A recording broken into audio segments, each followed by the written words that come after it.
Ever wondered about the origins of the Rubik's Cube, the 3D puzzle that has intrigued millions? In the spring of 1974, a young Hungarian architect named Ernő Rubik became obsessed with finding a way to model three-dimensional movement to his students. After spending months tinkering with blocks of cubes, made from wood and paper, held by rubber bands, glue, and paper clips, he finally created something he called the Bűvös kocka, or magic cube. The invention, eventually renamed the Rubik's Cube, would become the most popular puzzle toy in the world, with more than 350 million sold as of 2018. The cube also inspired numerous artworks and films, and spawned a competitive sport called speedcubing that fills arenas with teenagers racing to complete the puzzle in the shortest amount of time. But at the start, no one was more stunned about the runaway success of the cube than its creator, as he explains in his new book, Cubed, The Puzzle of Us All. The impact of the cube has been much more interesting than the cube itself, Rubik said in an interview with Undark. The book, he said, is about trying to understand its popularity and why people love it. At first glance, the cube seems deceptively simple, featuring 9 colored squares on each side. In its starting state, each side has a uniform color: red, green, yellow, orange, blue, or white. To solve the puzzle, you must twist the cube so that eventually each side returns to its original color. The challenge is the astounding number of potential variations, more than 43 quintillion of them. To master the cube, you must learn a sequence of movements that can be performed in successive order, the subject of several best-selling books as well as online tutorials. And the evolution of the cube, from a 3x3x3 shape to larger 4x4x4 and 5x5x5 ones, offers different complicated mathematical principles of group theory. Rubik initially believed the cube would appeal to those with science, math, or engineering backgrounds, and was shocked when it found its way to people whom nobody would ever have thought might be attracted to it, he writes.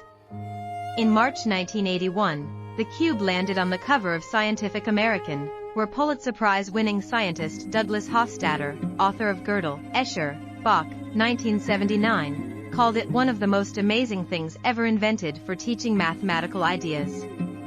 The cube struck Hofstadter as paradoxical, he said in a phone interview, since it can be used as a tool to teach group theory, or the symmetries of objects.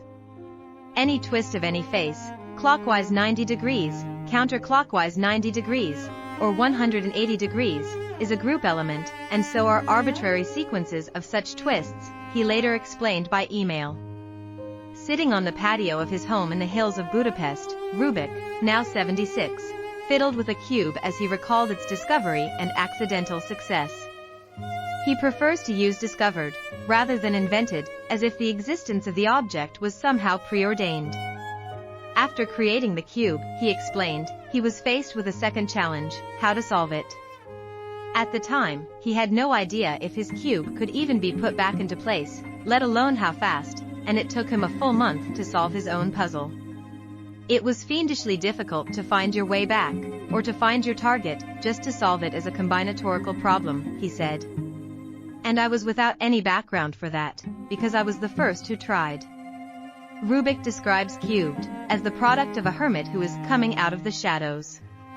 He refers to himself as a concrete and intuitive thinker and an amateur inventor, but like his invention, he defies categorization. His resume includes stints as a professor, architect, designer, editor and, now, writer. Rubik takes pride in his ability to self-teach, and bristles at the idea that those in authority are in the best position to impart knowledge. His application to the Hungarian Patent Office in 1975 called the cube a spatial logic toy. At the time, Hungary was behind the Iron Curtain. It would remain a communist-controlled Eastern Bloc state until 1989. And as Rubik writes, the country had no particular affinity for toy production. Back then, puzzles were just a small slice of the overall toy market. You could only find them in souvenir and specialty shops, and thinking of a puzzle as a toy was a novel concept. It appeared in Hungarian toy stores in 1977, and was featured in international toy fairs, such as the 1979 Nuremberg Toy Fair, where it was spotted by Tom Kramer, a marketer who brought the concept to Ideal Toy Company in United States. By the early 1980s, the cube was featured in American TV commercials and advertising, and became the star of an animated series in 1983 called Rubik, the Amazing Cube. Join us next time as we continue to explore the world of inventions that have shaped our lives.